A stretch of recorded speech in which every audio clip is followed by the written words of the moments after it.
suis ici dans une forêt, ok?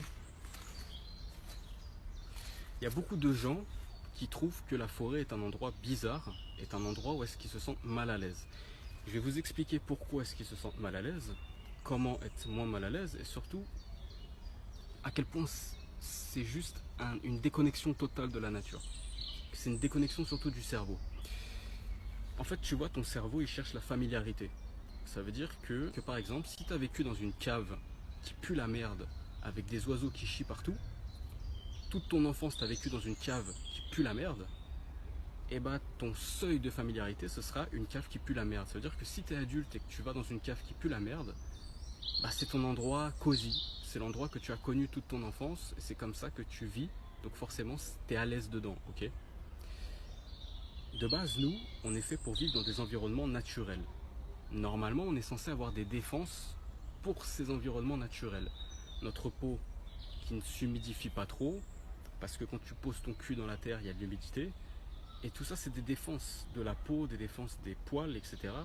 qui permettent de... Tu vois, tout ça, c'est des défenses de la peau, c'est des défenses des poils qui permettent de résister, entre guillemets, à ton environnement.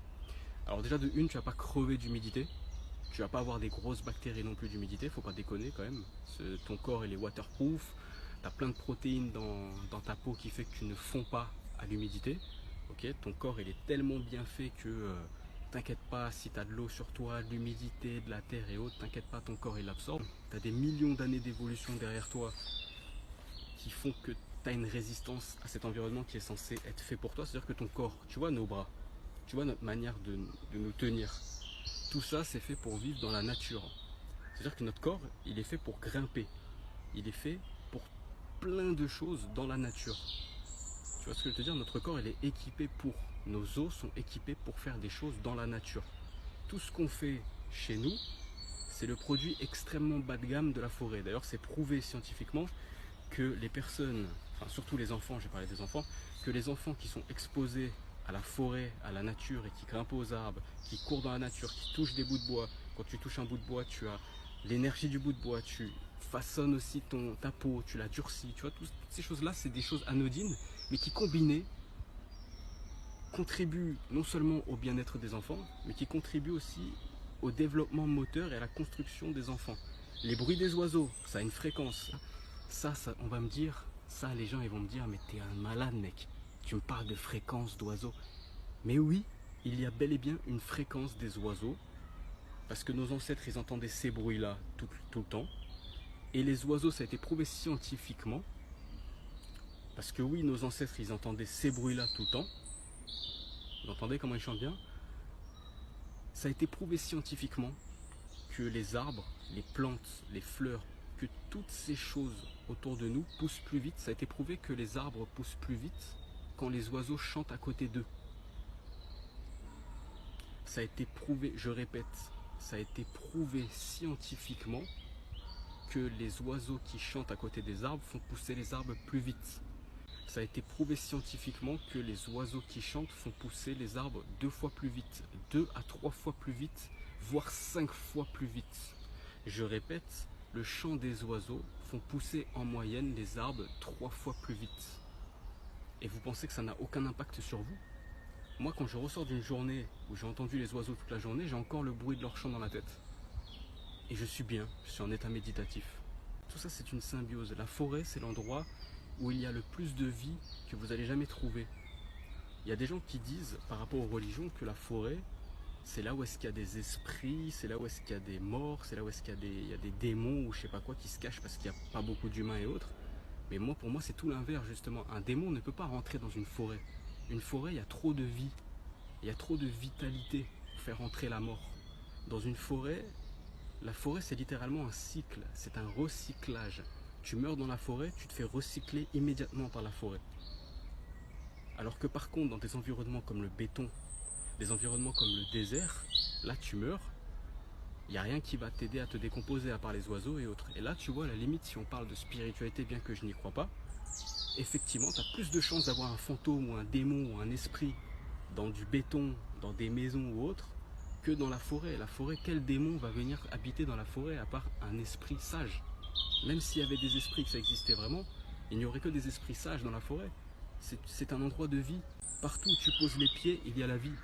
Tu poses les pieds sur la vie constamment. La terre, il y a de la vie. En dessous du sol, il y a plein de vers de terre, il y a plein de vie. Tu poses ton pied là, il y a une feuille, il y a de la vie. Une feuille, c'est quoi? Ça, c'est quoi les gens? Les gens, c'est quoi ça?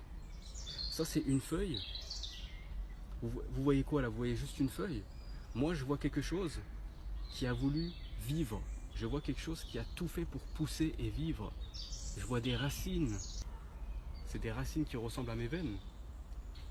Vous voyez ce que je veux dire? Je vois de la vie, je vois quelque chose qui a voulu vivre malgré tout, malgré qu'elle soit un peu maltraitée par les insectes, qui se fait un peu bouffer, malgré qu'elle pousse un peu courbée, parce qu'elle n'a pas la place, mine de rien, elle a voulu vivre. Je vois là, quelque chose qui veut vivre. Je vois quelque chose qui a pris des années et des années à vivre, des années et des années à pousser.